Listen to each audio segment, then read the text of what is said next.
السلام علیکم ورحمۃ اللہ وبرکاتہ۔ الصلاۃ والسلام علیک یا رسول اللہ، الصلاۃ والسلام علیک یا نبی اللہ، وعلی آلک واصحابک یا نور اللہ، صلی اللہ تعالی علیہ وسلم۔ صلی اللہ علیہ وسلم، صلی اللہ علیہ وسلم، صلی اللہ علیہ وسلم، صلی اللہ علیہ وسلم۔ مولاي صل وسلم دائما أبدا على حبيبك خير الخلق كلهم، مولاي صل وسلم دائما أبدا على حبيبك خير الخلق كلهم، محمد سید الکونین والثقلین،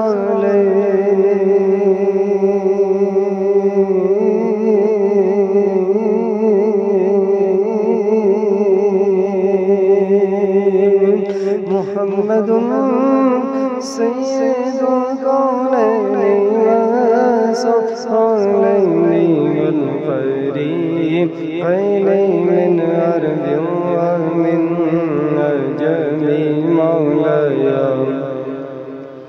سلم دائما أبدا على حبيبك خير الخلق كلهم، صلى الله عليه وسلم، عليه وسلم، صلى الله عليه وسلم، صلى الله عليه وسلم۔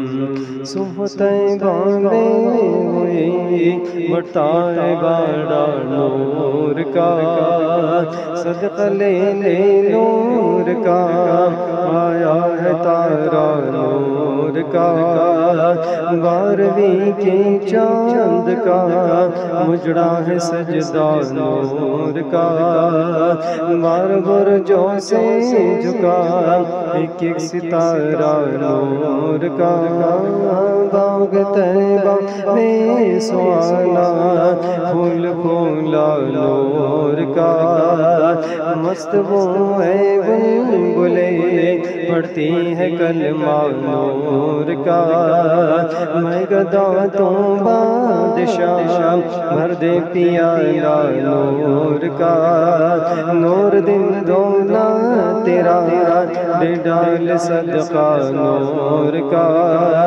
تاج والے دیکھ کر تیرا ماما نور کا، سر جھکاتے ہیں لائی بول بالا نور کا، تیرے ہی ماں تیرا ہے جان سیرا نور کا، وقت جاگا نور کا، چمکا ستارہ نور کا، چاند جھک جاتا جدھر انگلی اٹھاتے مید میں، کیا ہی چلتا تھا اشاروں پر کھلونا نور کا، کیا ہی چلتا تھا اشاروں پر کھلونا نور کا، تیرے نسل پاک میں بچہ بچہ نور کا، تیرے نسل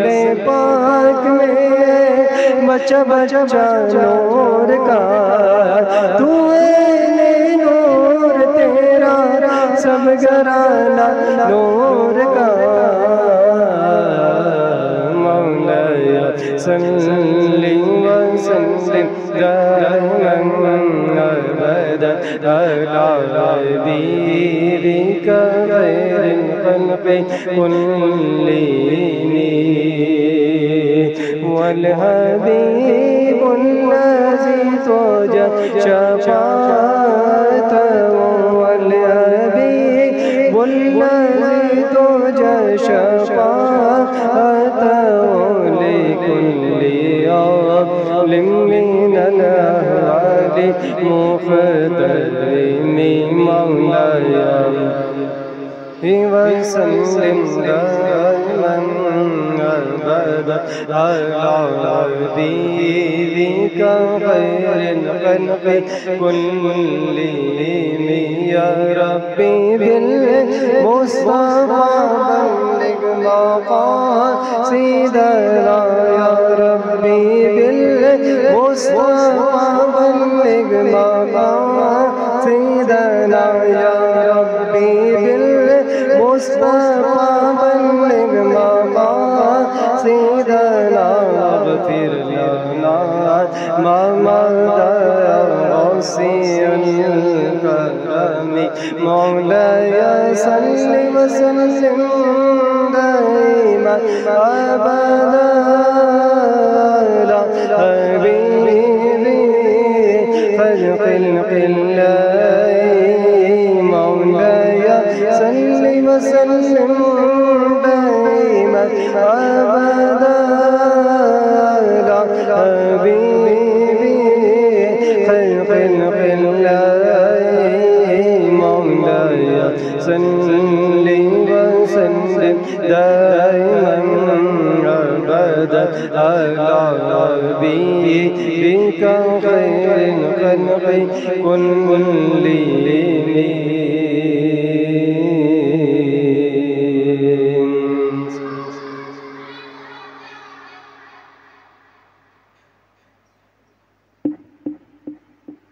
السلام علیکم ورحمۃ اللہ وبرکاتہ.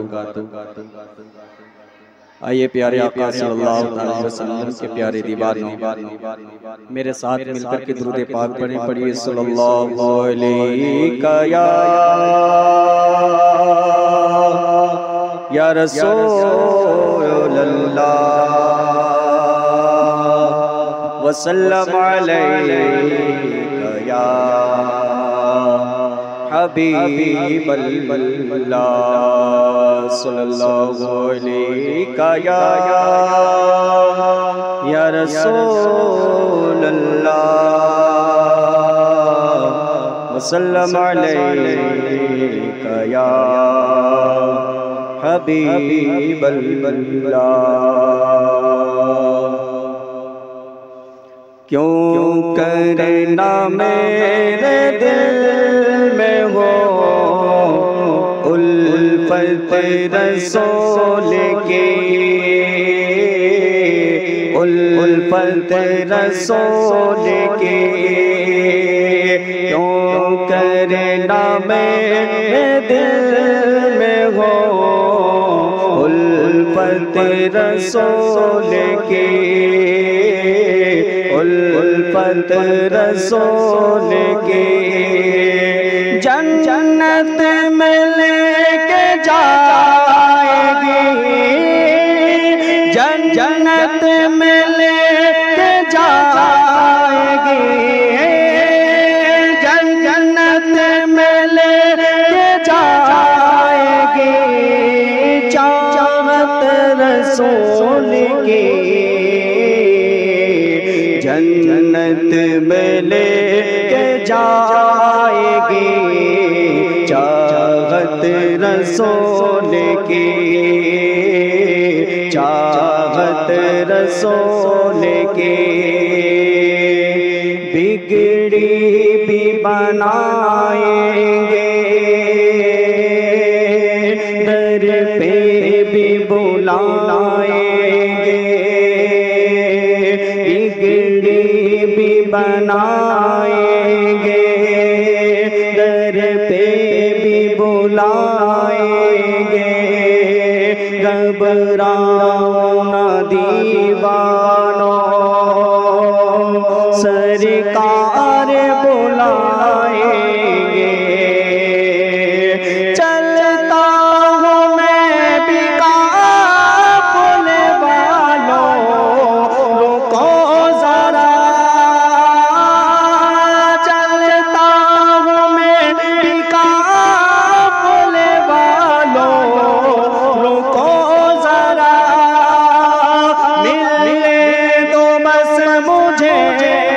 بھی ملے تو بس مجھے بھی اجازت رسول کی کیوں کرنا میرے دل میں ہو الفت رسول کی الفت رسول کی جنت میں لے کے جائے گی جنت میں لے کے جائے گی چاہت رسول کی جنت میں لے کے جائے گی چاہت رسول کی سرکار نے بلا کے مدینہ دکھا دیا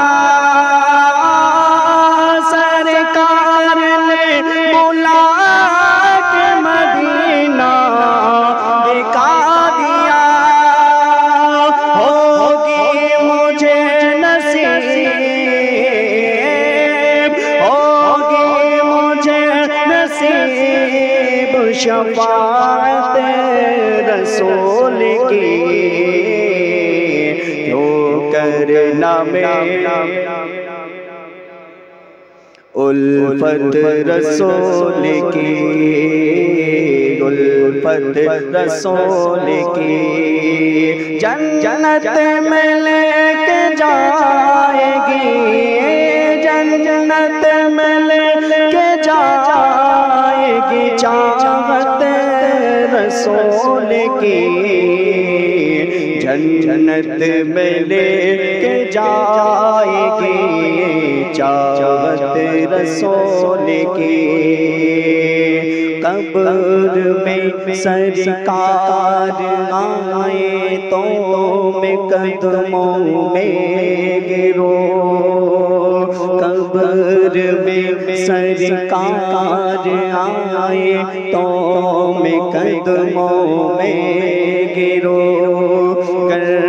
فرشتے بھی اٹھائے تو میں ان سے یوں کہوں گر فرشتے اٹھا گر فرشتے بھی اٹھائے تو میں ان سے یوں کہوں اب تو پائے ناز سے میں اب تو پائے ناز سے میں اب تو پائے ناز سے میں اے فرشتوں کو تو مر کے پہنچا یہاں اس دلربا کے واسطے تڑپا کے ان کے قدموں میں مجھ کو گرا دے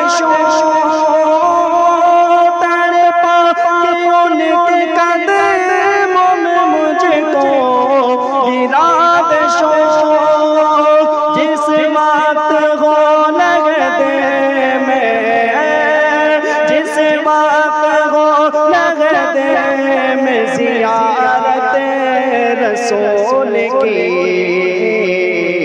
کیوں کرنا میرے دل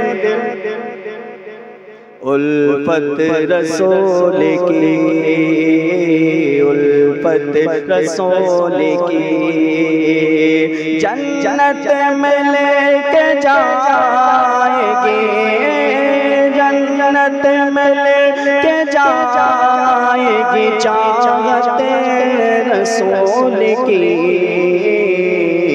جنت میں لے کے جائے گی چاہت رسول کی یا رب دکھا دے آج کی شب جلوہ حبیب یا رب دکھا دے آج کی شب جلوہ حبیب ایک بار تو عطا ہو ایک بار تو عطا ہو زیادہ رسول کی جنت میں لے کے جائے گی چاہت رسول کی چاہت رسول کی تو ہے غلامان کا عبید رضا تیرے تو ہے غلامان کا عبید رضا تیرے محشر میں ہوگی محشر میں ہوگی ساتھ حمایت رسول کی جو کرنا میرے دل میں ہو الفت رسول کی الفت رسول کی جنت میں لے کے جائیں گے جنت میں لے کے جائیں گے چاہت رسول کی جنت میں لے کے جائیں گے چاہت رسول کی السلام علیکم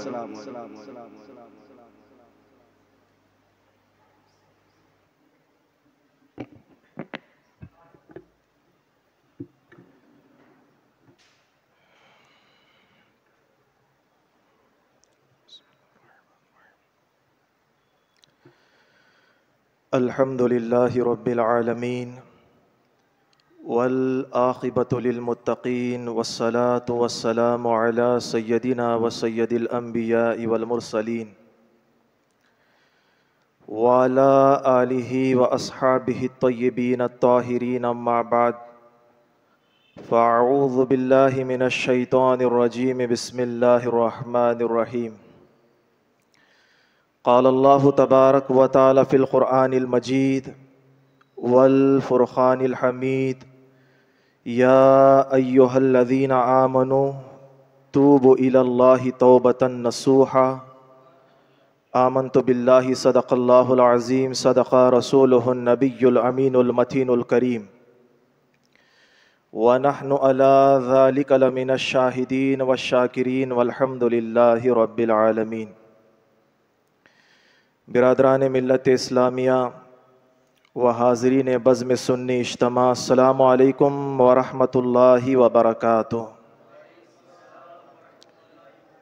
پڑھیں بآواز بلند الصلاۃ والسلام علیک یا رسول اللہ الصلاۃ والسلام علیک یا حبیب اللہ الصلاۃ والسلام علیک یا نبی اللہ صلی اللہ تعالی علیہ وسلم۔ رب کریم کی بارگاہ میں دعا ہے پڑھی گئی قرآن مقدس کی آیت مبارکہ کے متعلق مجھے حق کہنے اور آپ تمام حضرات کو اس پر عمل کی توفیق عطا فرمائے۔ حضور سیدی اعلیٰ حضرت فرماتے ہیں کر کے تمہارے گناہ مانگے تمہاری پناہ تم کہو دامن میں آ تم پہ کروڑوں درود ہم نے خطا میں نہ کی تم نے عطا میں نہ کی کوئی کمی سرورا تم پہ کروڑوں درود۔ میرے پیارے آقا صلی اللہ علیہ وسلم کے پیارے دیوانوں، اشتہار کے ذریعے آپ حضرات سمجھ چکے ہوں گے کہ آج کے اس اجتماع کا عنوان کیا رکھا گیا ہے۔ اللہ رب العزت اپنے مقدس کلام میں ارشاد فرماتا ہے یا ایہا الذین آمنوا توبوا الی اللہ توبۃ نصوحا، اے ایمان والو اللہ کی طرف ایسی توبہ کرو جو آگے کے لیے عبرت بن جائے۔ میرے پیارے آقا علیہ السلام کے پیارے دیوانوں، اس آیت مبارکہ کا شان نزول میں نے تاریخ بنی اسرائیل کے تعلق سے سمجھنے کی کوشش کی تو قوم بنی اسرائیل کا ایک واقعہ اسی آیت مبارکہ کے پس منظر میں مجھے ملا، جو کہ میں آپ کے سامنے پڑھنے کی سعادت حاصل کروں گا، اور اس بات کی امید رکھوں گا کہ ہم لوگ یہاں سے اس بات کا عہد کر کے اٹھیں گے کہ ہم لوگ اللہ کی بارگاہ میں آج اسی بزم میں سچی توبہ کر لیں گے۔ جو گناہ ہم نے جان کر کیے، جو گناہ انجانے میں ہوئے، ہم بہتر جانتے ہیں اور ہمیں پیدا کرنے والا ہمارا مالک بہتر جانتا ہے۔ اس لیے جس ذات سے کوئی چیز چھپ نہیں سکتی، اسی ذات کو گواہ بنا کر اس محفل کے مجلس کے اختتام پر ہم اللہ رب العزت کی بارگاہ میں دعا کریں گے۔ اس سے قبل میں آپ کو بتاؤں، ہمارے معاشرے کا آپ جائزہ لیں تو آپ کو معلوم ہوگا کہ بہت سارے ایسے لوگ جو گناہوں میں ملوث ہیں، گناہوں میں گرفتار ہیں، اس کے باوجود اس بات کی انہیں توفیق نہیں ہوتی کہ ہم اللہ کی بارگاہ میں رجوع کریں، اللہ کی بارگاہ میں توبہ کریں۔ آپ جان لیں، حضور رحمت عالم صلی اللہ علیہ وسلم کا فرمان ہے، اللہ گنہگاروں کی مغفرت و بخشش فرمائے گا، اللہ گنہگاروں کی مغفرت و بخشش فرمائے گا، باغیوں کی مغفرت و بخشش نہیں فرمائے گا۔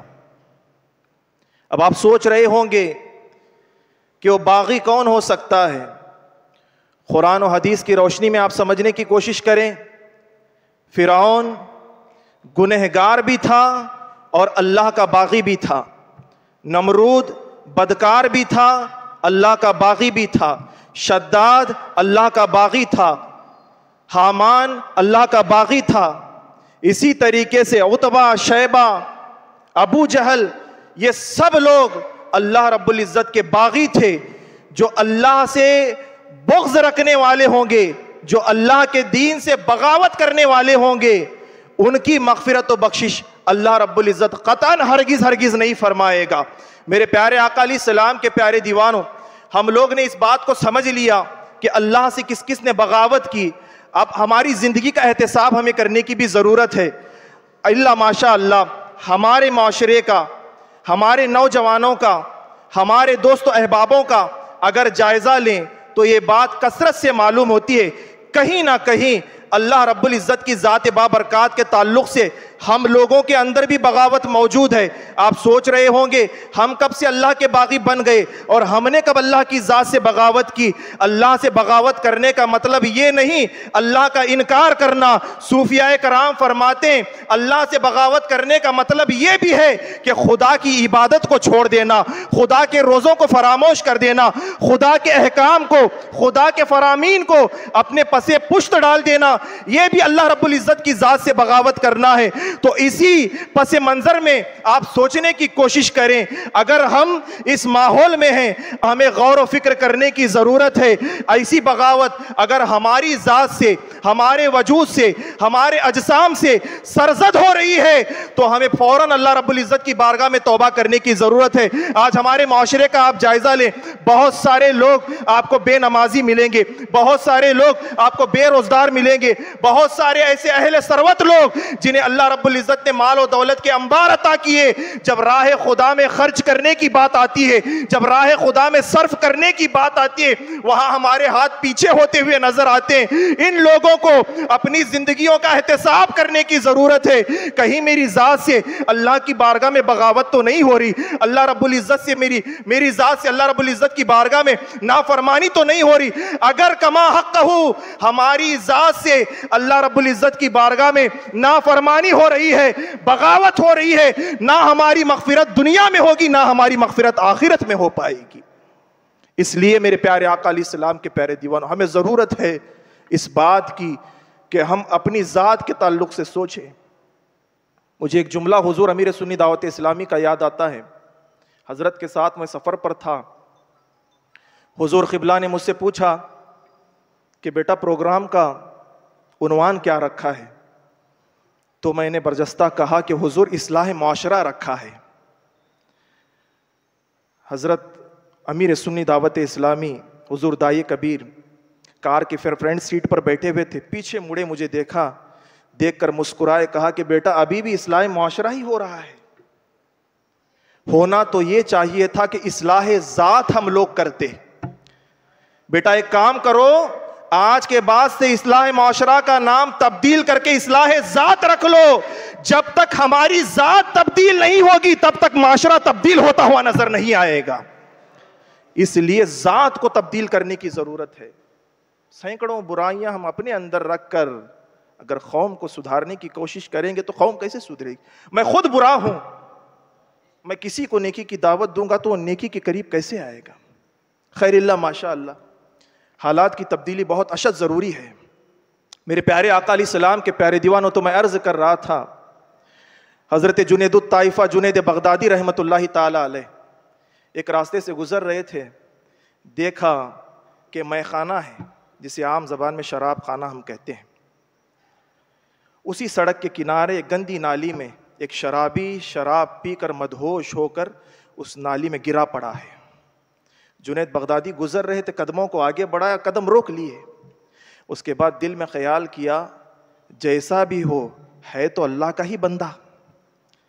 یہ گمان اس کے تعلق سے کیا کہ کوئی بھی ہو مگر ہے تو میرے رب کا بندہ۔ واپس الٹے قدم پلٹے، پلٹنے کے بعد اسے گندی نالی سے جنید بغدادی نے اٹھایا، نکالا، آس پاس دیکھا پانی موجود تھا، پانی لائے، اس کے چہرے پر مار مار کر اس کے چہرے کو پانی سے دھو دیا۔ دھویا، دھونے کے بعد اسے سڑک کے کنارے بٹھایا، جس کام کی غرض سے آپ جا رہے تھے اس کام کے لیے آپ چلے گئے۔ رات ہوئی، اللہ والوں کا معمول ہوا کرتا ہے، وہ رات کو عیاشیوں میں ہماری طرح ضائع نہیں کیا کرتے تھے، وہ رات کو اپنے پروردگار کے حضور حاضر ہو کر اس کی بندگی و عبادت کیا کرتے تھے، اسے راضی کیا کرتے تھے۔ رات کی تاریکی ہوئی، جب سارے کام نپٹ گئے، اسی بستی کی جامع مسجد میں نماز تہجد ادا کرنے کے لیے جنید بغدادی نے مسجد کا رخ کیا۔ مسجد میں داخل ہوئے، وضو بنایا، مسجد کا دروازہ جیسے ہی کھولا، ان سے پہلے کوئی عبادت خدا میں، عبادت الہی میں مصروف ہے، نماز پڑھ رہا ہے، قیام رکوع سجدے ہو رہے ہیں۔ آپ حیرت زدہ ہوئے، اللہ تیری شان کہ روزانہ تہجد پڑھنے کے لیے جب آتا ہوں میں ہوتا ہوں، تو ہوتا ہے، آج یہ میری آنکھیں کیا دیکھ رہی ہیں؟ مجھ سے پہلے بھی کوئی تیری عبادت کرنے کے لیے آیا ہے۔ ایک ذوق پیدا ہوا، ایک شوق پیدا ہوا دل میں کہ دیکھوں تو صحیح کہ اس سرزمین پر کون سا ایسا اللہ کا عابد برگزیدہ بندہ ہے جو مجھ سے پہلے اس کی بندگی عبادت میں کھڑا ہوا ہے، اس کو راضی کرنے میں لگا ہے۔ قریب آیا، قریب آیا، کہتے ہیں میں قریب بڑھتا گیا، قریب سے قریب تر ہو کر جب جا کر چراغ کی روشنی میں میں نے دیکھا، وہی بندہ تھا جس کو میں نے دن میں شراب میں دھت نالی کے کنارے پڑا ہوا دیکھا تھا، جس کا چہرہ میں نے دھویا تھا۔ دیکھا، حسرت بھری نگاہ سے اس کو دیکھتا جاتا اور خدا کی قدرت کو یاد کرتا، کہنے لگا دل ہی دل میں، اللہ واہ رے تیری قدرت کے نظارے، دن میں تو اس کا کچھ اور عمل تھا اور رات میں اس کا کچھ اور عمل میں دیکھ رہا ہوں، واہ تیری قدرت کے نظارے۔ جیسے ہی اتنا میں نے کہا، اللہ کی جانب سے الہام ہوا، جنید جب تم راستے سے جا رہے تھے تم نے اپنے قدم اس نیت سے روک لیے کہ وہ ہمارا بندہ ہے، اور تو نے ہمارا بندہ سمجھ کر اس کا چہرہ دھویا، اور ہم نے اپنا بندہ سمجھ کر اس کے دل کو دھو ڈالا ہے، اس کے دل کو ہم نے پاک کر دیا۔ میرے پیارے آقا علیہ الصلوۃ والتسلیم کے پیارے دیوانوں، اب سمجھیں اللہ کی بارگاہ میں رجوع کرنا ہوا کیا کرتا ہے، ہوتا کیا ہے؟ صدق دل سے اللہ کی جانب پلٹ کر تو دیکھیں، یہ نہیں نفسا نفسی کا عالم، دل میں دنیا بسی ہے، زباں پر رب کا نام جاری ہے، یہ دینداری نہیں ہے۔ دل میں دنیا کی ہوس بھری ہوئی ہے، دل میں ہزاروں بتوں کو ہم نے بٹھایا ہے اور زبان سے اللہ اللہ کہہ رہے ہیں، یہ کیسے رب کو راضی کرنا ہوا؟ سمجھنے کی کوشش کریں، کیسی کیسی توبہ لوگوں نے اللہ کی بارگاہ میں کی۔ تو پوچھا جنید نے، اللہ آخر اس نے توبہ کیسے کی؟ یہ تو شرابی تھا، روزانہ شراب پینا, گٹر کی نالی میں پڑا رہنا, یہی اس کا کام تھا. تو اللہ نے فرمایا جنید جب تو نے اس کا چہرہ دھویا, اس کو بٹھایا, چلے گئے. جب اسے ہوش آیا تو اس نے لوگوں کو پوچھا مجھے یہاں بٹھایا کس نے, چہرہ کس نے دھویا؟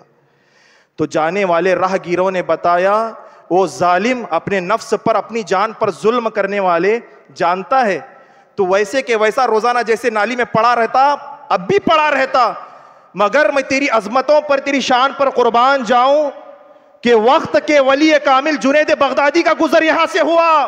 جب وہ گزر رہے تھے تجھے بندے خدا سوچ کر, سمجھ کر, جان کر تیرے چہرے کو جنید نے اپنا مبارک ہاتھ لگا کر دھو ڈالا ہے. اتنا جب جنید لوگوں نے اس سے کہا وہ دل ہی دل میں پشیماں ہوا اور میری بارگاہ میں سچے دل سے توبہ کرنے لگا, اللہ تیرے جنید نے میرا چہرہ دھویا ہے, جس چہرے کو تیرے ولی کا ہاتھ مس ہو اب اس منہ میں گندی شراب نہیں جائے گی, اس منہ سے تلاوت ہوگی تو تیرے کلام کی تلاوت ہوگی, تیرا ذکر و اذکار ہوگا. یہ کہہ کر وہ مائل ہو کر ہمارے در پر آ گیا.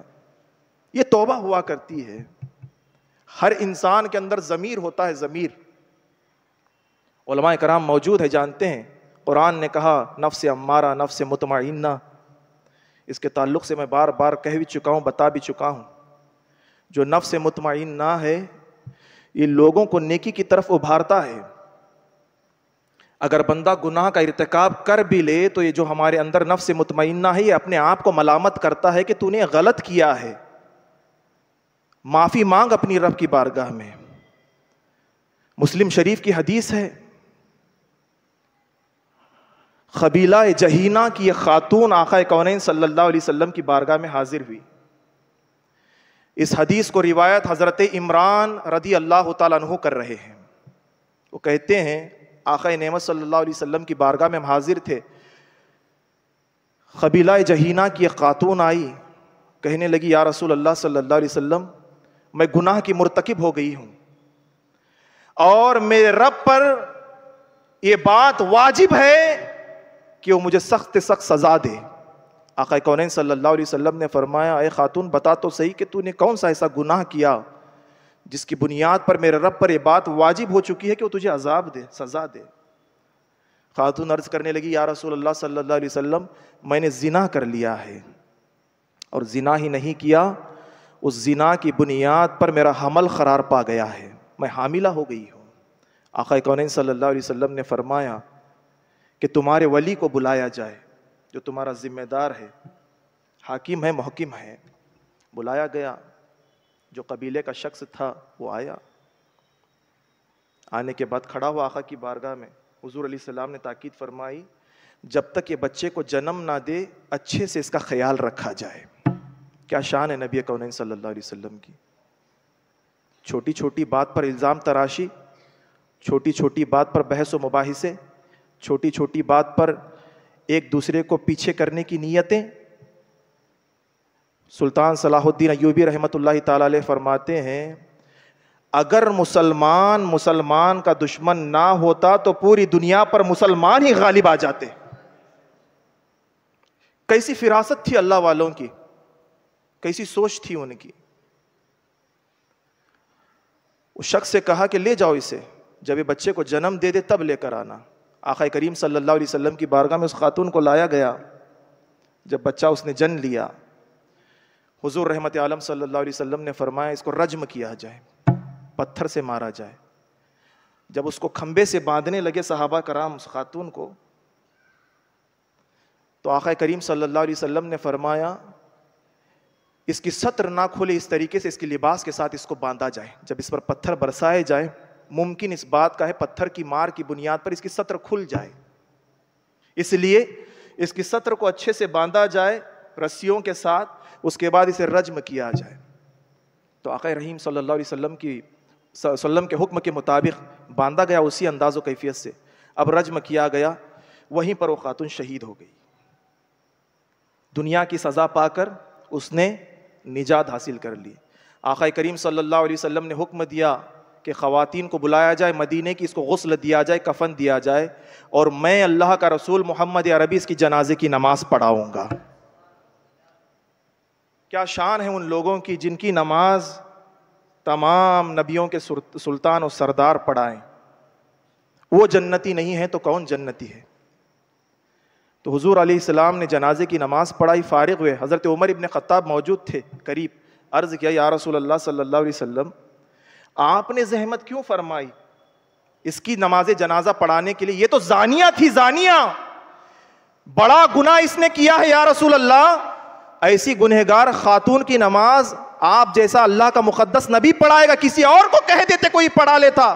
اتنے کلمات عمر ابن خطاب کے جیسی آقا کریم صلی اللہ علیہ وسلم نے سنے، برجستہ کہا عمر چپ ہو جاؤ، تم کیا جانتے ہو اس خاتون کے بارے میں کہ اس نے اللہ کی بارگاہ میں کیسی توبہ کی ہے؟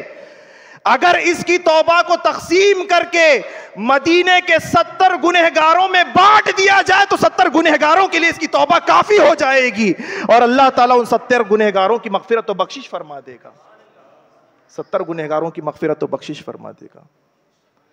کیسی کیسی توبہ لوگوں نے کی۔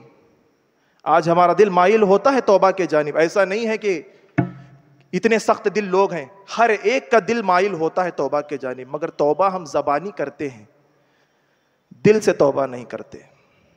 آپ جانتے ہیں بے باکی اتنی ہے، بے باکی کے تعلق سے عرض کر رہا تھا، حضرت موسیٰ علیہ السلام کا دور تھا، قال اللہ قال نبی اللہ بیان کر رہے تھے، تو بیان کرتے کرتے موسیٰ کلیم اللہ علیہ السلام نے فرمایا لوگو خبردار ہو جاؤ، ہوشیار ہو جاؤ، گناہ ہرگز نہ کرنا، اللہ کی گرفت بہت سخت ہے اور اللہ بہت سخت ترین حساب تم سے لے گا۔ ایک شخص جھٹ سے کھڑا ہوا مجلس میں، اے کلیم اللہ آپ کیسی بات کرتے ہیں کہ آگاہ ہو جاؤ، گناہ نہ کرنا، عیاشی نہ کرنا، اللہ سختی کرے گا، حساب کرے گا۔ مجھے دیکھیں، مجھے، میں اتنے سارے گناہ کرتا ہوں، اتنی ساری عیاشی کرتا ہوں، اس کے باوجود بھی میرا کریم رب مجھ پر کرم ہی کر رہا ہے۔ کیا کہا اس نے؟ کیا کہا؟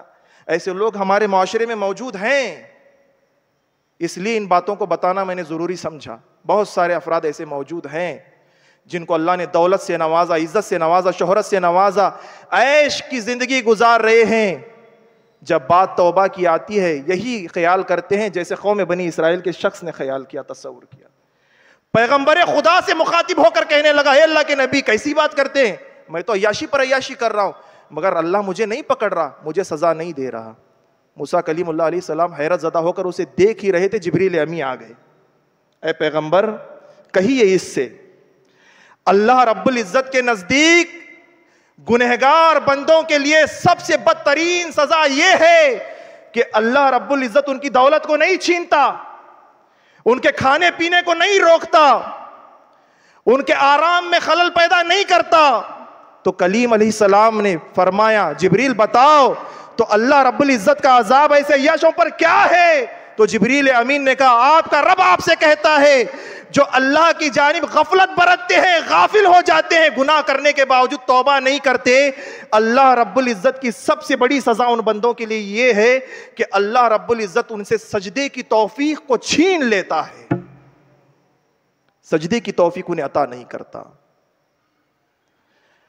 اپنی بارگاہ میں جھکنے نہیں دیتا۔ اب سوچنے کی ضرورت ہے کتنے لوگ ہم میں سے ایسے ہیں کہ وقت نہیں ملتا یہ جملے کہتے ہیں۔ او نادان، وقت تجھے کہاں نہیں ملتا، خدا کی ذات ایسی ہے کہ وہ اپنی بارگاہ میں تجھے جھکنے نہیں دیتی۔ تو اتنا ظالم بن چکا ہے کہ اللہ رب العزت کو تیرا سجدہ پسند نہیں ہے۔ تو عرض کر رہا تھا، یہ آخری واقعہ بتا کر اپنی گفتگو کو ختم کرتا ہوں۔ تاریخ بنی اسرائیل میں اس بات کو روایت کیا گیا، مذکور ہے،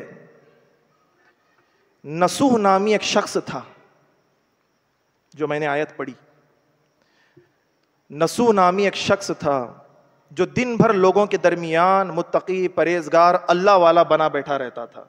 تصور کریں، ہم لوگوں کے لیے کتنی عبرت کی یہ بات ہے اگر ہم میں سے کوئی دکھاوے کے لیے اللہ اللہ کر رہا ہے، شان کے لیے، اپنی بڑائی کے لیے اللہ اللہ کر رہا ہے، تو یہ ساری عبادتیں بروز قیامت ہمارے منہ پر مار دی جائیں گی۔ وہ نسوح نامی شخص دن بھر اللہ اللہ کرتا، جب رات ہوتی تو دینی لباس کو اتار کر عیاشی کرتا ہوا لوگوں کے درمیان نظر آتا، چھپ چھپ کر جاتا لوگوں کے درمیان عیاشی کرتا. لوگ پہچانتے نہیں. اس کی ساخت, اس کی شناخت راوی نے بیان کی ہے. کہتے ہیں کہ اس کا زندگی کا اس نے ایک مقصد بنا رکھا تھا. جس بستی میں وہ رہا کرتا تھا اسی بستی میں ایک بادشاہ کا بہت بڑا محل تھا, اس کی حکومت تھی, اس کی سلطنت تھی, اس کا شورا تھا, اور بہت ساری کنیزائیں, باندیاں, شہزادی بادشاہ کی موجود تھی. آپ تاریخ کی کتابیں اٹھا کر دیکھیں, آپ کو یہ بات معلوم ہوگی, پہلے دور کے جو بادشاہ لوگ ہوا کرتے تھے مخصوص ان کے خواتین کا حرم ہوا کرتا تھا. بادشاہ اپنی فراغت کے وقت میں خواتین کے حرم میں جاتا, جو خاتون اسے پسند آتی اس کے ساتھ ملاقات کیا کرتا تھا, اس کی رفاقت حاصل کرتا تھا.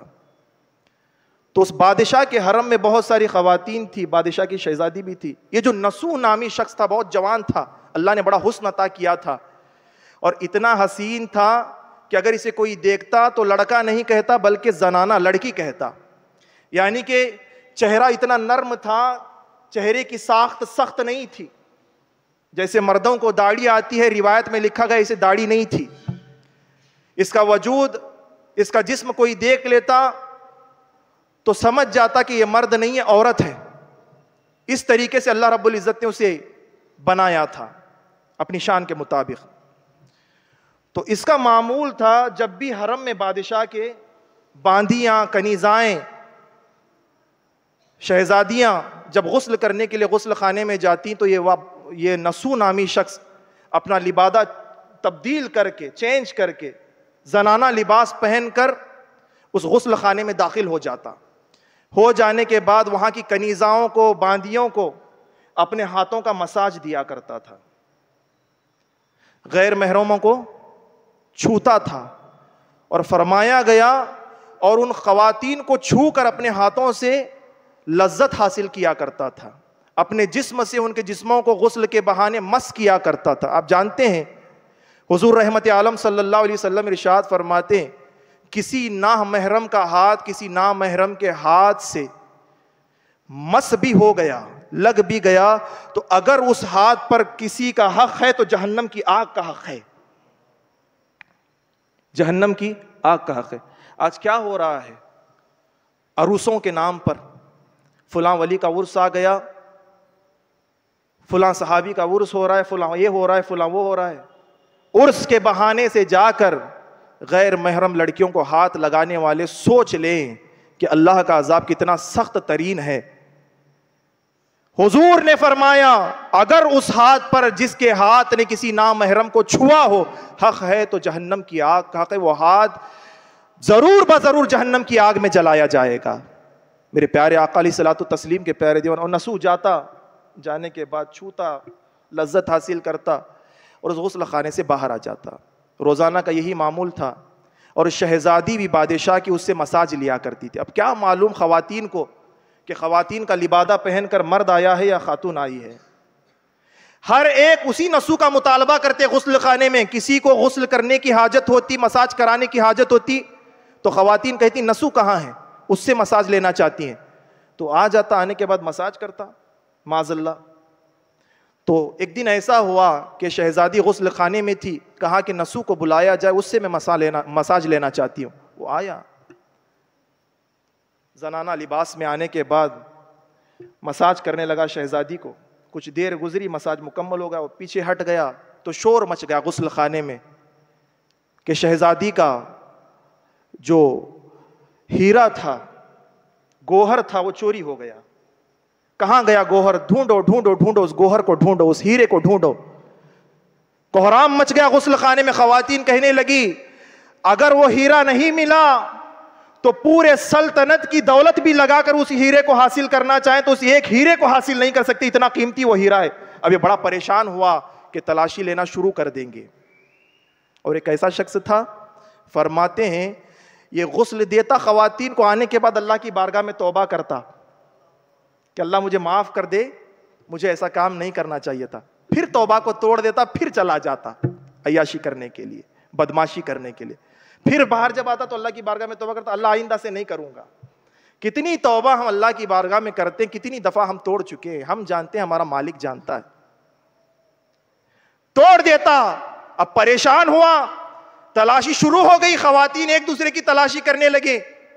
اب ایک کونے میں دبک کر بیٹھ گیا, سوچنے لگا کروں تو کیا کروں, اب یہاں سے نکل نہیں سکتا, نکلوں گا تو پھنس جاؤں گا, پکڑ لیں گے, سپاہی باہر کھڑے ہیں. اسی اسنا میں دل میں خیال آیا کہ اللہ کی بارگاہ میں توبہ کرتا ہوں. اور دل نے خیال کیا, نسو تو توبہ کرے گا اللہ کی بارگاہ میں؟ جو روزانہ اس گناہ کا ارتکاب کرتا ہے اور روزانہ اللہ کی بارگاہ میں توبہ کرتا ہے, توبہ بھی کرتا ہے, توبہ کو توڑ بھی دیتا ہے, کون سا منہ لے کر رب کی بارگاہ میں توبہ کرے گا؟ دل کو جمایا, مضبوط کیا, کہا کہ اے اللہ اس دفعہ میں تیری بارگاہ میں سچی توبہ کرتا ہوں, مجھے بے پردہ ہونے سے تو بچا لے. آج کے بعد سے نہ میں اس غسل خانے میں آؤں گا, نہ ایسی حرکتیں کروں گا, اللہ آج کے بعد صدق دل سے تیری بارگاہ میں توبہ کرتا ہوں. اتنا نسو کا کہنا تھا, آواز گونجی کہ کسی کی تلاشی مت لو, تلاشی کرنا بند کر دو, شہزادی کا ہیرا, شہزادی کا گوہر مل چکا ہے. جب اللہ کے قدرت کا یہ نظارہ اس نے جب دیکھا کہ اللہ توبہ کیے کچھ لمحے بھی نہیں گزرے تیرے قدرت کے کرشمے کہ تو نے مجھ جیسے بدکار کی حفاظت فرمائی, اپنی امان عطا کی. اللہ میں تیری ذات سے وعدہ کرتا ہوں کہ یہاں سے باہر نکلنے کے بعد کبھی اس گناہ کے قریب نہیں آؤں گا. یہ کہہ کر باہر نکل گیا, واپس اپنا لباس پہنا, اللہ اللہ کرنے لگا. خواتین کے ذریعے شہزادی بھجواتی, کہتی کہ شہزادی آپ کو بلا رہی. کسی نہ کسی چیز کا گھر کے اندر سے, دروازے کے اوڑ سے پیچھے سے کھڑا ہو کر بہانہ کر دیتا کہ آج میں نہیں آ سکتا, میرے ہاتھ میں درد ہے, آج میں مساج نہیں دے سکتا. 1 دن 2 دن 4 دن 5 دن دن گزرتے گئے, بار بار بلاوا محل سے آتا رہا. اب پریشان ہوا, کروں تو کیا کروں, یہاں بستی میں رہوں گا تو ہوگا کیا, ایک نہ ایک دن پکڑا جاؤں گا, سپاہیوں کو بھیج کر مجھے پکڑ کر منگوایا جائے گا, تب تو پھنسی جاؤں. ایک کام کرتا ہوں, اس بستی کو ہی چھوڑ دیتا ہوں. یہ کہہ کر بستی اللہ کی رضا کے لیے, اللہ کی رضا کے لیے, خالص اللہ کی رضا کے لیے بستی کو چھوڑ دیا. دل میں نیت کی اب پوری زندگی اللہ اللہ کروں گا. پہاڑوں کے درمیان گیا, جا کر وہاں پر ایک چھوٹی سی کٹیا بنائی, جھونپڑی بنائی, اس جھونپڑی میں بیٹھ کر اللہ کا ذکر کرنے لگا. دل میں خیال آیا اللہ اللہ کرنے کے لیے تو آ ہی گیا, نہ ذریعہ معاش ہے, کھانے پینے کا کچھ ساز و سامان ہے, کھاؤں گا کیسے, اللہ کی عبادت کے لیے توانائی جسم میں کیسے پیدا کروں گا. یہ سوچ کر اللہ کی عبادت سے جب فارغ ہوا, جھونپڑی کے باہر, حجرے کے باہر جیسے آیا, باہر دیکھتا کیا ہے, انہی پہاڑوں کے درمیان ایک بھینس چر رہی ہے. اس بھینس کو دیکھا, آگے پیچھے جا کر دیکھا, کوئی نظر نہیں آیا. دل میں خیال کیا ایک کام کرتا ہوں, جب تک اس بھینس کا مالک بھینس لینے کے لیے واپس سے نہیں آتا, اس بھینس کو حفاظت کے طور پر, امانت کے طور پر اپنے پاس رکھ کر اس کی پرورش کروں گا, اس کی دیکھ بھال کروں گا, اور جو اس سے دودھ آئے گا اسے استعمال کر کے اللہ کو راضی کرنے میں لگ جاؤں گا. جب بھوک لگتی اس بھینس کا دودھ پی لیتا وہ نسو, اس کے بعد اللہ کی عبادت کرتا. دن گزرتے گئے, ایک قافلہ انہی پہاڑوں کے درمیان سے آیا جو بڑا شدید بھوکا پیاسا تھا. نسو کی جھونپڑی کو دیکھا, رک گئے. باہر آیا نسو, دیکھا کہ سفر کے آثار اس قافلے میں چلنے والوں میں نظر آ رہے تھے. پوچھا کہاں کے آنے والے ہو, کہا کہ بڑی دور سے آئے ہیں, بڑے بھوکے پیاسے ہیں, بڑی شدت کی پیاس لگی ہے, ہماری پیاس کو بجھا دو تاکہ ہم سیر ہو سکیں, اپنے حلق کو جو خشک ہو چکا ہے اس کو گیلا کر سکیں. نسو دوڑتا ہوا گیا, اسی بھینس کا دودھ اتارا, اتارنے کے بعد قافلے والوں کو پلایا. قافلے والے بڑے خوش ہوئے, متاثر ہو کر جو مال و دولت تھا وہ مال و دولت نسو کو عطا کیا تحفتن, یہ تحفتن تمہارے پاس رکھو. اس کے بعد قافلے والوں نے اپنا راستہ پوچھا تو آسان راستہ نسو نے جیسے ہی بتایا, قافلے والے چلے گئے. اب جو دولت تھی, دولت کو دیکھا, دولت کا نشہ کیا ہے نسو جانتا تھا. اس دولت کو حاصل کرنے کے لیے کون کون سی بدکاریاں کی تھی سارا جانتا تھا. وہ قوم بنی اسرائیل کا عابد جس کو نسو کہا جاتا ہے, دولت کو ہاتھ میں لے کر سوچنے لگا اس دولت کا غلط استعمال نہیں کروں گا, اس دولت کو اللہ کے راستے میں لگاؤں گا. یہ کہہ کر انہی پہاڑوں کے درمیان ایک کنواں کھدوایا. جب کنواں کھدوایا, جو مسافر آنے جانے والے تھے وہیں پر مسافر ٹھہرنے لگے, خیام گاہ بنا لی, مکانات بننے لگے, محلات بننے لگے. اسی پہاڑی پر جو ایک بندہ خدا کا جو نام نسو تھا, جس کا نام نسو تھا, عبادت کر رہا تھا, اب کنواں کھد جانے کی بنیاد پر وہاں پر آبادی آباد ہو گئی. لوگ بڑا ادب کرنے لگے, احترام کرنے لگے, دعائیں, منتیں, مناجات اس کے پاس لے کر پہنچنے لگے. اللہ کی بارگاہ میں دعا کرتا, اللہ قبول کر لیتا. شورا بڑا بڑھ گیا. یہاں تک کہ جو بستی میں بادشاہ موجود تھا، بادشاہ تک یہ بات پہنچی کہ فلاں نسو نامی ایک عابد شخص ہے جو پہاڑ میں رہ کر اللہ کی عبادت کر رہا ہے. لوگ اتنے متاثر اس کی ذات سے ہیں، جو بھی جاتا ہے خالی لوٹایا نہیں جاتا، اس کے ہاتھ اڑتے نہیں، اس کا رب اسے عطا کر دیتا ہے. اب بادشاہ بڑا متاثر ہوا، خوش ہو کر کہا کہ جا کر اسے میرا پیغام سناؤ، یہ خط پہنچاؤ کہ میں اسے اپنے محل میں چاہتا ہوں، پیش کیا جائے، میرے محل میں حاضر کیا جائے. جا کر قاصد نے پیغام پہنچایا کہ اللہ کے عابد بندے، بادشاہ آپ کو طلب کرتا ہے. کہا کہ بادشاہ سے میرا کیا کام، میں تو بادشاہیت کو، بستی کو، آبادی کو ٹھوکر مار چکا ہوں، مجھے تو میرے رب کو راضی کرنا ہے. یہ کہہ کر ادباً لہجے میں نسو نے کہا بادشاہ سلامت سے کہنا کہ میں ان کی بارگاہ میں حاضر نہیں ہو سکتا. یہ ادب والے جو الفاظ نسو نے ادا کیے، وہ قاصد گیا بادشاہ کو جا کر پہنچائے، سنائے کہ بادشاہ صاحب وہ تو یہ کہتا ہے کہ وہ حاضر نہیں ہوگا، اسے تو اپنے پروردگار کو راضی کرنا ہے. بادشاہ ان جملوں سے اتنا متاثر ہوا، خوش ہوا، سوچنے لگا کہ وہ کیسا اللہ والا ہوگا جسے بادشاہ اپنی بارگاہ میں طلب کرے. مجھ جیسا بادشاہ اگر کسی کو اپنی بارگاہ میں طلب کرے تو وہ گرتا پڑتا میری بارگاہ میں حاضر ہو جائے، مگر اس کی شان و عظمت پر قربان جاؤں، مجھ جیسا بادشاہ بلانے کے باوجود بھی وہ فقیر میری بارگاہ میں میرے در پر حاضر ہونا پسند نہیں کرتا. یہ کہہ کر بادشاہ نے دل میں نیت کی کہ وہ نہیں آتا تو نہیں آتا، ہم اس کے پاس چلیں گے. یہ کہہ کر اپنی پوری حکومت کے فوجیوں کو لیا، سپاہیوں کو لیا، ہاتھی پر سوار بادشاہ ان پہاڑوں کے درمیان اپنی سواریوں کا رخ کر کے پہنچا. جیسے ہی پہنچا، ابھی نسو کی چوکھٹ کے قریب نہیں پہنچا، بلاوا آ گیا. کون سا بلاوا آ گیا؟ نسو کا بلاوا نہیں آیا، ملک الموت کا بلاوا آ گیا. جناب اسرائیل کو اللہ رب العزت نے حکم دیا، میرا ولی جس سے ملاقات نہیں کرنا چاہتا اسرائیل، وہ میرے ولی سے ملاقات نہ کر سکے. اتنا جب اسرائیل سے رب نے کہا، بادشاہ ابھی ہاتھی سے اترا نہیں تھا، ملاقات ہی نہیں ہو پائی تھی کہ حضرت اسرائیل ملک الموت نے اس کی روح کو قبض کر لیا، بادشاہ انتقال کر گیا. لوگوں نے دیکھا اس معاملے کو اپنے ماتھے کی نگاہوں سے. وقت کا بادشاہ اللہ کے ولی سے ملاقات کے لیے آیا. ولی کے دل میں نیت یہ تھی کہ ملاقات نہیں کروں گا تو ولی کے پروردگار نے اس بادشاہ کو ہی ختم کر دیا، اس کی روح کو نکال لیا.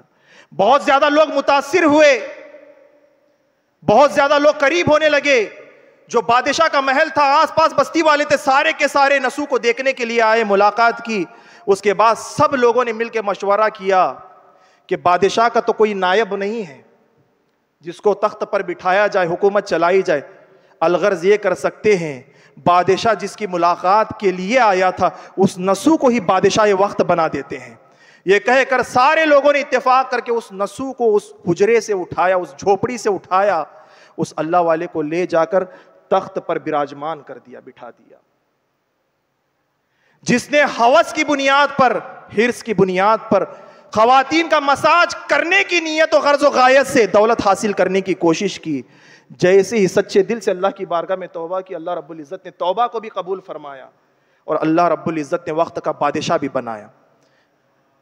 جب محل میں بٹھا دیا گیا تخت پر فیصلے کرنے کے لیے، قرآن و حدیث کے مطابق، یعنی اس دور کی جو کتاب، زبور ہو، انجیل ہو، تورات ہو، اللہ کی کتاب، اللہ کے کلام کے مطابق وہ نسو فیصلے کیا کرتا. حکومت اعتدال سے چلنے لگی، لوگوں کے درمیان انصاف عام ہونے لگا، کفر و شرک و بدعت دور ہونے لگا، کفر و ضلالت کو دور کر دیا، مٹا دیا. تمام علاقے میں روشنی ہی روشنی دین کی جگمگانے لگی. تو ہوا ایسا، بالاتفاق نسو اپنے محل میں، اپنے تخت پر وہ عابد بیٹھا ہوا تھا.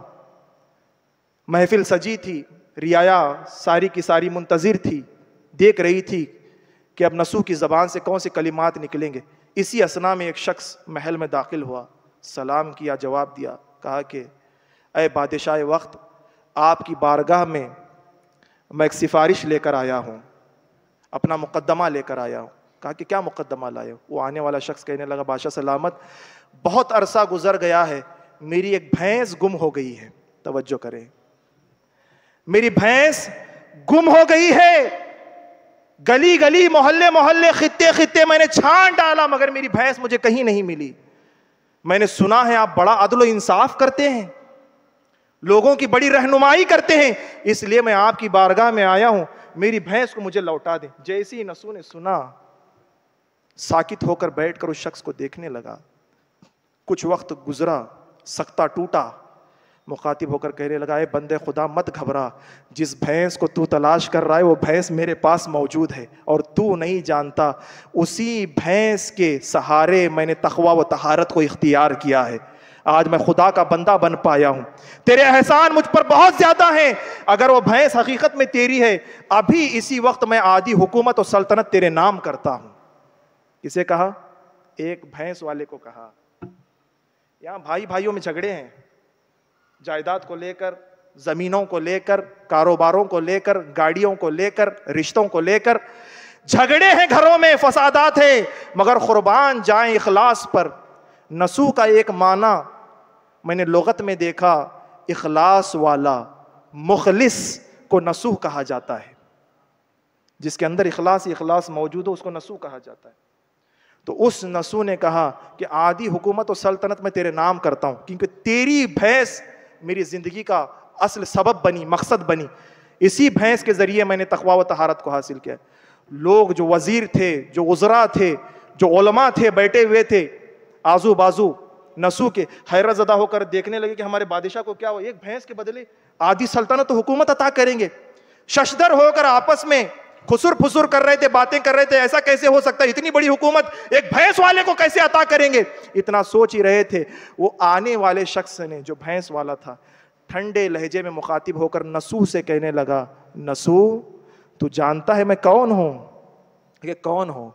کہا کہ میں اللہ کا فرشتہ ہوں، فرشتہ، اور میں اللہ کا فرشتہ تنہا نہیں ہوں، جس بھینس کے ذریعے تو نے طہارت حاصل کی ہے وہ بھینس بھی اللہ کا فرشتہ ہے۔ ہم دو فرشتوں کو اللہ رب العزت نے تیری آزمائش کے لیے بھیجا تھا، اور نسو تجھے مبارک ہو، تو اللہ کی آزمائش میں کامیاب ہو گیا، تو نے تقویٰ حاصل کر لیا۔ یہ کہہ کر وہ دونوں فرشتے ایک ہوا کی طرح دھوم دھمک گونجی، وہ ہوا کی طرح اڑ کر آسمانی دنیا میں چلے گئے۔ یہ سارا منظر ماتے کی آنکھوں سے قوم بنی اسرائیل کے علماء کرام نے نسو کے ساتھ پیش آیا ہوا دیکھا۔ اب سمجھنے کی کوشش کریں توبہ کیا ہے، کیا ہم ایسی توبہ کریں گے؟ میں بار بار کہتا ہوں، حجت الاسلام امام غزالی فرماتے ہیں، ایسی توبہ کرو جیسے جانور کے تھن سے دودھ نکالنے کے بعد اسی سوراخ سے واپس نہیں داخل کیا جا سکتا۔ بندے کو اللہ کی بارگاہ میں بھی ایسی توبہ کرنی چاہیے۔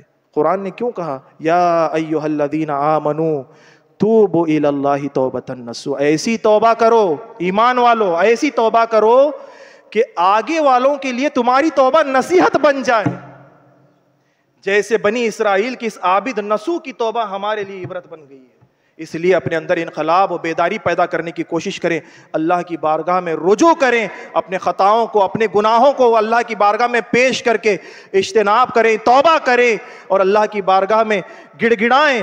بے شک اللہ رب العزت ہماری خطاؤں کو معاف فرمائے گا۔ اللہ رب العزت کی بارگاہ میں دعا ہے اللہ تعالیٰ کہنے سننے سے زیادہ ہم سب کو عمل کی توفیق عطا فرمائے، ہم سب کا خاتمہ بالخیر پر نصیب عطا فرمائے۔ دوران گفتگو لفظاً سہواً کسی قسم کی غلطیاں ہوئی تو اللہ رب العزت معاف فرمائے۔ استغفر اللہ ربی من کل ذنب و خطیۃ واتوب الیہ۔ کرو مقبول سنی دعوت اسلامی کو آقا، کرے ہے عرض یہ شاکر تمہارا یا رسول اللہ، وما علینا الا البلاغ۔ السلام علیکم ورحمۃ اللہ وبرکاتہ۔ الصلاۃ والسلام۔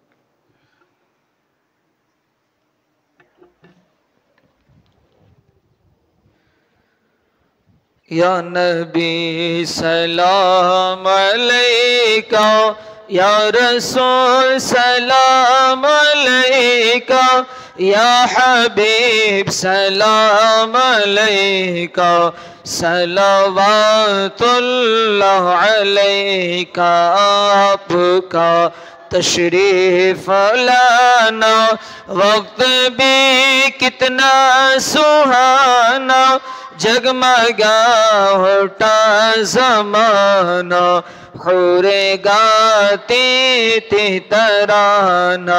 یا نبی سلام علیکہ، یا رسول سلام علیکہ، یا حبیب سلام علیکہ صلوات اللہ علیکہ صدقہ دو شیر خدا کا صدقہ دو غوث الورا کا صدقہ دو خواجہ رضا کا صدقہ دو کل اولیاء کا یا نبی سلام علیکہ یا رسول سلام علیکہ یا حبیب سلام علیکہ صلوات الصلاۃ والسلام علیکہ یا رسول اللہ الصلاۃ والسلام علیکہ یا حبیب اللہ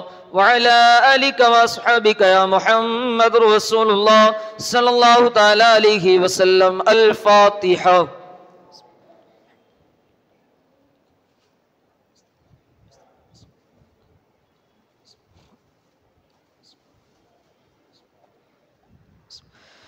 ملک کار سو بندہ نواز مولا تبارک و تعالیٰ تیری دی توفیق سے عشاء سے لے کر اب تلک تیرا اور تیرے محبوب بندوں کا ذکر کیا مولا تبارک و تعالیٰ نعت مصطفیٰ صلی اللہ تعالیٰ علیہ وسلم پڑھ گئی قرآن مقدس کی تلاوت کی گئی مولا تبارک و تعالیٰ ہم سب پڑھنے والوں سے سننے والوں سے اگر کوئی بھی خطا ہوئی ہو معاف فرما کر صحیح صحیح کو اپنی بارگاہ علیزہ میں قبول عطا فرما مولا تبارک و تعالیٰ جو باتیں بیان کی گئیں مولا تبارک و تعالیٰ ہم سبھی کو ان تمام باتوں پر عمل کرنے کی توفیق عطا فرما مولا تبارک و تعالیٰ اس ذکر و اذکار کی برکت سے اجتماع کی برکت سے ہم سبھی کی زندگی کے تمام گناہوں کو معاف عطا فرما ہم سبھی کی زندگی کے اندر خوشحالی پیدا عطا فرما ہم سبھی کو تمام آفات و بلیات سے محفوظ عطا فرما جان مال عزت و آبرو کی حفاظت عطا فرما حاسدین کے حسد سے ظالمین کے ظلم سے شیاطین کے سر سے محفوظ عطا فرما ہر موڑ پر ہم سبھی کی زندگی کے اندر خوشحالی پیدا عطا فرما مولا تبارک و تعالیٰ بالخصوص ہم سبھی کو ان تمام وضاحت کو سننے کے بعد مولا تعالیٰ ہمیں بھی سچے دل سے توبہ کرنے کی توفیق عطا فرما سچے دل کے ساتھ ہم سبھی کو توبہ کرنے کی توفیق عطا فرما مولا تعالیٰ ہم سبھی کی خطاؤں کو معاف عطا فرما مولا تبارک و تعالیٰ ہم سبھی کی زندگی کے تمام گناہوں کو معاف عطا فرما مولا تعالیٰ جو مانگا ہے وہ بھی عطا فرما جو مانگنے سے رہ گیا ہے جو ہمارے حق میں بہتر ہے ہم سبھی کو وہ بھی عطا فرما قال اللہ تبارک و تعالیٰ فی القرآن المجید والفرقان الحمید ان اللہ وملائکتہ یصلون علی النبی یا ایھا الذین آمنوا صلوا علیہ وسلموا تسلیما اللہم صلی علی سیدنا شفینا مولانا محمد مبارک وسلم صلو علیہ الصلاۃ والسلام علیک یا رسول اللہ صلی اللہ تعالی علیہ وسلم سبحان ربک رب العزت عما یصفون وسلام علی المرسلین والحمد للہ رب العالمین بحق لا الہ الا اللہ محمد رسول